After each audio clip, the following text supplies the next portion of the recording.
नमस्ते guys, welcome back to the video. Solo leveling की manhwa explanation video के अंदर आपका स्वागत करता हूं। लास्ट की जो भी एक्सप्लेनेशन थी उन सबको मैं एक साथ इकट्ठा करके एक प्लेलिस्ट बना चुका हूं एंड उसका लिंक डिस्क्रिप्शन में है, तो वो सब भी देख लेना, नहीं तो स्पॉइलर लगेगा सब कुछ। तो लास्ट एपिसोड के अंदर हमने देखा था कि जिन्हू जो है एक अटैक फोर्स को ज्वाइन करता है क्योंकि उसको पैसे कमाने हैं एंड वो एक सी लेवल की डंजन के अंदर एंटर करता है। तो उसके आगे की कहानी अब देखते हैं। तो अटैक फोर्स के अंदर 10 बंदे होते हैं, 10 के 10 बंदे डंजन के अंदर चले जाते हैं। जब वो अंदर जाते हैं वो देखते हैं कि डंजन के अंदर बहुत ज्यादा अंधेरा होता है। डांसुक जो इस अटैक फोर्स का बॉस होता है वो अपने एक मेंबर को बोलता है कि यहाँ पर तो बहुत ज्यादा अंधेरा है, यहाँ पर थोड़ी रोशनी करो। एंड वो बंदा फिर अपनी मैजिकल पावर को यूज करके उस डंजन के अंदर रोशनी करता है। जब डंजन के अंदर रोशनी हो जाती है तो वो देखते हैं कि आसपास कोई भी मॉन्स्टर नहीं है, वहां पर सिर्फ गुफाएं हैं। वो ये देख के बहुत ज्यादा सरप्राइज हो जाते हैं कि वहां पर कोई भी मॉन्स्टर नहीं है, इतनी सारी गुफाएं हैं। ये देख के जिन्हू से कहता है कि कोई ऐसी भी डंजन होती है जिसके अंदर कोई मॉन्स्टर नहीं होता। जिन्हू उससे बोलता है कि चुप रहो, मुझे कोई आवाज आ रही है। वो सुनते सुनते ये भी सोच रहा होता है कि यहाँ पर अंधेरा है, इसका मतलब यहाँ पे जो मॉन्स्टर है उनको लाइट बिल्कुल भी नहीं पसंद। वो ये भी सोच रहा होता है कि ऐसा हो ही नहीं सकता इस डंजन के अंदर मॉन्स्टर ना हो। इसके अंदर मॉन्स्टर तो है पर उन्होंने अब तक अपने आप को दिखाया नहीं। नॉर्मली डंजन के अंदर बहुत ज्यादा लाइट होती है, लेकिन अगर ऐसी डंजन हो जहाँ पर अंधेरा, यानी कि वहाँ के जो मॉन्स्टर हैं उनको लाइट से कोई फर्क नहीं पड़ता, वो अंधेरे के अंदर भी देख सकते हैं एंड ऐसा सिर्फ एक ही तरीके के मॉन्स्टर करते हैं। तभी जिन्हू जोर से चिल्ला के बोलता है कि इस डंजन के जो अंदर जो मॉन्स्टर है ना वो इंसेक्ट टाइप के हैं, यानी कि कीड़े मकोड़े टाइप के। ये सुनते जितने भी अटैक फोर्स के मेंबर होते हैं सबके सब सावधान हो जाते हैं, लड़ने के लिए तैयार हो जाते हैं। वो सोचते हैं कहीं ये कोई चींटियों का घोंसला तो नहीं। जैसे वो ये बोलते तभी उनको बहुत सारी आवाजें आने लग जाती है एंड वो और भी ज्यादा रेडी हो जाते हैं। वो सोच रहे होते हैं कि हमें आवाज तो आ रही है लेकिन सामने से वो किस टनल में से आएंगे, क्योंकि सामने बहुत ज्यादा टनल है। वो ये सोच ही रहे होते हैं कि वो किससे आएंगी। तभी जिन्हू जोर से चिल्ला के बोलता है कि वो ऊपर वाले टनल से आ रही हैं। तभी हमें दिखाया जाता है कि ऊपर की तरफ भी एक टनल है जिसमें से सारी की सारी चींटियां नीचे आ रही होती हैं। फिर वो चींटियां नीचे आ जाती हैं एंड उनके बीच में फिर लड़ाई स्टार्ट हो जाती है। वो सबके सब चींटियों को मारना स्टार्ट कर देते हैं। वो सबके सब लड़ाई कर रहे होते हैं लेकिन जिन्हू लड़ाई नहीं कर रहा होता। वो बैग पकड़ के बस पीछे खड़ा हुआ होता है। वो पीछे खड़े होकर उन लोगों को देखता है, ये सोचता है कि इनके बीच में तो कोऑर्डिनेशन है वो तो बहुत ही ज्यादा अच्छा है, शायद इसीलिए इनको हीलर की जरूरत नहीं पड़ती। वो ये भी देखता है कि जो डांसुक है उनका बॉस वो इससे बहुत अच्छे से ट्रीट कर रहा है एंड उन सबको अच्छे से लीड भी कर रहा है। वो फिर जिन्हू की तरफ देखता है, उसको देखता है कि इसको इतना ज्यादा एक्सपीरियंस नहीं है लेकिन ये फिर भी लड़ाई कर पा रहा है क्योंकि इसके जो इक्विपमेंट्स है ना वो बहुत ही ज्यादा अच्छे हैं। वो सोच रहा होता है कि यहाँ पर हर कोई अपना बेस्ट दे रहा है, बस मैं यहाँ पर बैग पकड़ के खड़ा हुआ हूँ। तभी उसकी तरफ एक चींटी आती है, वो चींटी को लात मार के भगा देता है। वो लात उसको इतनी जोर से लगती है कि चींटी जो है 2 टुकड़ों में बढ़ जाती है। ऐसा करते हुए उसे कोई भी नहीं देखता। तभी जो डांसुक होता है उन सबका बॉस वो उनको बोलता है कि फटाफट से हंटर्स को क्लियर करते हैं। फिर वो सारे के सारे मॉन्स्टर को मिलकर मार देते हैं। थोड़ी देर में सारे के सारे हंटर मिलकर हर एक चींटी को मार देते हैं। जब सारी चींटियां मर जाती है तो बॉस बोलता है कि फटाफट से यहाँ पर जो क्रिस्टल है उनको इकट्ठा करना चालू करो, फिर हम 9 लोगों के अंदर सारे क्रिस्टल्स को बांट देंगे। जो बाकी के मेंबर होते हैं वो बोलते हैं ये तो हमारा फेवरेट पार्ट है, हम जल्दी से करते हैं। फिर डांसुक जिन्हू के पास आता है और उसे बोलता है कि तुम्हें कैसे पता चला कि जो मॉन्स्टर है वो ऊपर से आने वाले हैं। जिन्हू उन्हें बोलता है कि बस मुझे ऐसा महसूस हुआ कि ऊपर से आने वाले हैं तो मैंने बोल दिया। फिर डांसुक उसे बोलता है यार तुम्हारी सेंसेस तो बहुत ज्यादा अमेजिंग है लेकिन इतना अच्छा होना तुम्हारे लिए ठीक नहीं, तुम सिर्फ ई लेवल के हंटर हो, ज्यादा फालतू बातों पे ध्यान ना दो। तभी बॉस का एक साथी उसे बोलता है कि बॉस फटाफट से यहाँ हो, मुझे तुम्हें कुछ दिखाना है। वो मेंबर बॉस को चींटी दिखाता है जो कि वहाँ पर मरी हुई होती है, जो कि जिन्हू ने मारी होती है। वो कहता है कि देखो इसके चीथड़े कैसे उड़े हुए हैं, ये हमने नहीं मारी, ये किसी और ने मारी है। डांसुक उस चींटी को देख कर सोचता है ये किसने करा, क्या चींटियां आपस में लड़ रही थी या फिर जो डंजन का बॉस है उसने ये किया है। मीनवाइल जिन्हू से कहता है कि तुम्हारी जो शील्ड है यार ये तो बहुत ज्यादा एक्सपेंसिव है। तो जिन्हू को बताता है कि ये मेरी फर्स्ट एड है, तो मेरे पापा चाहते थे कि मैं पूरा सेफ रहूं तो इसलिए मेरे को ये शील्ड वगैरह दी है। जिन्हू बोलता है लेकिन तुम ये पूछ क्यों रहे हो। जिन्हू कहता है मुझे नहीं पता। तभी वो डांसुक की तरफ देखता है, उसे बहुत गंदी वाली फीलिंग आ रही होती है। उसके बाद वो सारे लोग बॉस को मारने के लिए बॉस के रूम की तरफ चल पड़ते हैं। जब सब लोग उस तरफ जा रहे होते हैं तो जिन्हू सोच रहा होता है कि इस डंजन की जो स्ट्रक्चर है ना वो तो एक मेज की तरह है, इसलिए हमें जल्दी से बॉस का रूम नहीं मिल रहा है। एंड वो ये भी सोच रहा होता है कि मेरे लिए अच्छी बात है कि मुझे सिर्फ बैग उठाने पड़ रहे हैं, मुझे फालतू की लड़ाई में नहीं पड़ना पड़ रहा। तभी जिन्हू ये भी सोच रहा होता है कि मेरे सिस्टम बार बार मुझे ये बोल रहा है कि मुझे लिजार्ड से बहुत ज्यादा सावधान रहना होगा। तो जिन्हू सोचता है शायद से डंजन के अंदर कोई लिजार्ड है। तो वो सारे हंटर जो है वो बॉस के पास पहुंच जाते हैं। बॉस के पास जब वो पहुंचते हैं वहाँ पर और भी सारी चींटियां होती है जो कि मरी हुई होती है एंड वहाँ पर बहुत ज्यादा अंधेरा भी होता है। तो बॉस बोलता है अपने एक साथी को कि यहाँ पर थोड़ी सी रोशनी करना। और जब रोशनी करता है तो देखते हैं कि सामने की तरफ एक मकड़ी होती है जो कि शांति से सो रही होती है। यही मकड़ी जो है इस डंजन की बॉस है। वो थोड़ी सी और अंदर जाते हैं, आसपास हर जगह जाले लगे हुए होते हैं। अंदर जब वो जाते हैं उन्हें दिखता है बहुत ही सारे माना क्रिस्टल्स, इतने ज्यादा माना क्रिस्टल्स होते हैं कि वो कहते हैं कि हमारा तो जैकपॉट लग गया। एंड साथ ही साथ जो मकड़ी होती है ना वो चुपचाप सो रही होती है, वो अटैक नहीं कर रही। डांसुक कहता है कि अगर हम इन सबको बेच देना तो हमें एटलीस्ट 10 करोड़ युआन तो मिलेंगे ही मिलेंगे। तभी एक घंटा बोलता है अगर तुम इतने पैसे कमा लोगे तो तुम्हारा छोटा भाई भी तुमसे जलने लगेगा। तभी हम उसके छोटे भाई के बारे में बताया जाता है जिसका नाम डांसू है एंड उसकी रैंक जो है इससे भी ज्यादा हाई है एंड वो ज्यादा पैसा कमाने के लिए अमेरिका जा चुका है। डांसू क्रिस्टल की तरफ देख रहा होता है, वो ये भी सोच रहा होता है कि मेरे भाई ने कभी मुझे अपना भाई नहीं माना क्योंकि उसकी रैंक मेरे से ज्यादा है। वो हमेशा से मुझे अपने से अलग मानता था। तो वो ये सोचता है कि मैं इन क्रिस्टल से जो है अपनी स्क्वाड को और बड़ा कर लूंगा। दूंगा एंड मैं अपनी मैन पावर को बढ़ा दूंगा, जिससे मैं भी जो है अपने भाई के लेवल पे आ सकता हूँ। तभी जिन्हो से कहता है अपना कॉन्ट्रैक्ट पेपर एक बार मुझे दिखाना, मुझे कुछ चेक करना है। जिन्हो से पेपर दे देता है, वो चेक करके डांसुक के पास जाता है, उससे बोलता है कि बॉस इसके अंदर ऐसा लिखा है कि क्रिस्टल के अलावा अगर कुछ भी मिला तो हम जिन्हो के साथ उसे शेयर नहीं करेंगे, वो सिर्फ 9 लोगों के अंदर शेयर होगा। ऐसा क्यों? इसका ओवरऑल मतलब ये होता है कि माना क्रिस्टल जिसकी कीमत 10 करोड़ से भी ज्यादा है, उसको जिन्हो के साथ शेयर नहीं किया जाएगा। ऑल्दो वो इस अटैक फोर्स का पार्ट है। जिन्हो बॉस से कहता है कि बॉस ऐसा क्यों किया, मुझे बताइए। डांसुक उसे बोलता है ये मिस्टेक से हो गया, हम इसके साथ भी बांटेंगे, पर उससे पहले मुझे एक और काम करना है। डांसुक ऊपर की तरफ देखता है जहाँ पर वो मकड़ी सो रही है, वो कहता है इस मकड़ी को मारने से पहले हमें सारे क्रिस्टल निकालने पड़ेंगे, क्योंकि अगर हमने पहले मकड़ी को मार दिया तो डेंजर फटाफट से बंद हो जाएगी एंड हम क्रिस्टल नहीं ले पाएंगे। एंड वो मकड़ी जो है सारी चीटियों को खाकर आराम से सो रही है, तो सारा का सारा काम जो आराम से करना होगा, अगर शोर मचेगा तो वो मकड़ी जग जाएगी। फिर डांसुक अपने एक मेंबर की तरफ देख के उसे बोलता है क्या तुम वो सारे इक्विपमेंट लाए हो जो मैंने तुम्हें बोला लेके आना? वो मेंबर हंसते हुए बोलता है कि वो बैग तो भारी रह गया एंड माइनिंग का जो भी सामान हमें चाहिए वो भी उसी बैग के अंदर रखा हुआ था। डांसुक बोलता है तुम तो बहुत बड़े बेवकूफ हो, मैंने तुम्हें बोला था उस बैग को हमेशा अपने साथ लेके आया करो। फिर डांसुक जिन्हो से बोलता है मुझे माफ करना, ये तो थोड़ा पागल है, ये बैग भारी रखे आया है, तुम दोनों यहीं पर रुक के इसको गार्ड करो जगह को, हम अपना बैग लेके आते हैं। ये बात सुनकर जिन्हो घबरा जाता है एंड वो बोलता है क्या तुम सच में ऐसा चाहते हो कि हम दोनों रहे, क्योंकि हम दोनों सबसे ज्यादा कमजोर हैं यहाँ पर। डांसुक उसे बोलता है डरने की कोई बात नहीं है, मॉन्स्टर तो आराम से सो रहा है एंड हम फटाफट से जाएंगे एंड बैग लेके आ जाएंगे, तुम मेरे पे भरोसा रखो। वो बोलता है कि ये तुम्हारी फर्स्ट रेड है एंड जिन्हो की भी सी रैंक के अंदर ये फर्स्ट रेड है, तुम दोनों मुझ पर विश्वास रखो, सब कुछ बढ़िया जाएगा। एंड कुछ होना होता तब तक हो जाता, इसको अटैक करना होता अब तक हम पे अटैक कर चुका होता, हम फटाफट से जाएंगे लेके आएंगे, थोड़ा सी टाइम लगेगा। ऐसा बोल के वो बाहर चला जाता है। बाकी जो हंटर होते हैं वो भी बोलते हैं कि हमें भी स्मोक करना है, हम भी 1 मिनट में बाहर से आते हैं। ऐसा बोल के वो सबके सब वहां से बाहर चले जाते हैं। डांसुक जो जा रहा होता है उसको देखते देखते जिन्हो सोच रहा होता है कि अटैक फोर्स के अंदर 10 बंदे होते हैं एंड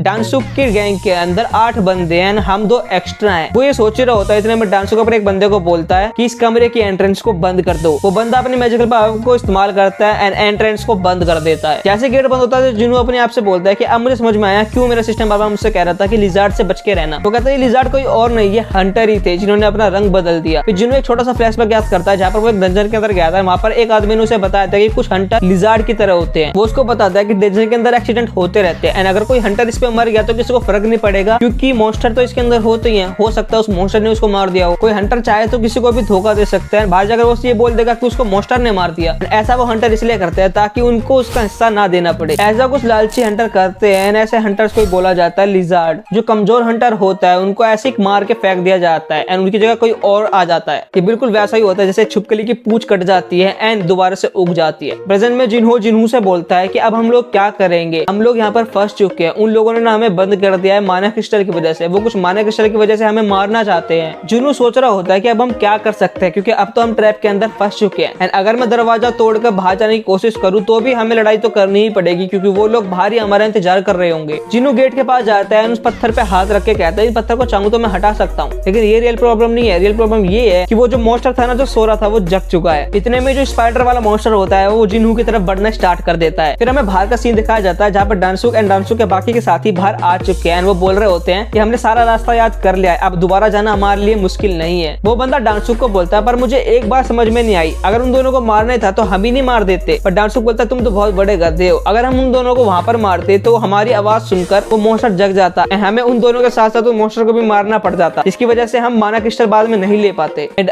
अब क्योंकि हमने एंट्रेंस बंद कर दिया है तो वो मॉन्स्टर उन दोनों को मार देगा एंड उन दोनों को मारने के बाद फिर से वो सो जाएगा एंड जब वो ऐसा कर लेगा उसके बाद हम दोबारा जाकर सारे क्रिस्टल को वापस ले आएंगे। वो ये भी बोलता है कि वो जो जिन्हो नाम का लड़का था उसने बहुत सारे इक्विपमेंट भी पहने हुए थे, हम उसके इक्विपमेंट भी ले आएंगे क्योंकि वो भी बहुत ज्यादा महंगे थे। तभी डांसुक अपना फोन निकालता है, कहता है कि मैं एक बार सर्च करता हूँ वो किसका बेटा है। इतने में ये वाला चैप्टर भी यहाँ पर खत्म हो जाता है। इस चैप्टर के अंदर इतना ही था। नेक्स्ट चैप्टर के अंदर हम देखेंगे कि जिन्हो एंड जिन्हो की फाइट होगी उस मॉन्स्टर के साथ जो कि नींद से जग चुका है एंड साथ ही साथ ये बाकी के हंटर जब दोबारा वहां पर जाएंगे जिन्हो को वहां पर जिंदा पाएंगे तो इनका रिएक्शन क्या होगा एंड इस लड़ाई से जिन्हो कितने लेवल अप और जाएगा एंड क्या न्यू पावर उसको मिलेगी। ये सब जानने के लिए आपको चैनल को सब्सक्राइब करना होगा। जल्दी सब्सक्राइब कर दो क्योंकि हम 45,000 सब्सक्राइबर के बहुत ज्यादा करीब है। मैं मिलूंगा आपसे नेक्स्ट वीडियो के अंदर। सायोनारा, जय हिंद एंड जय भारत।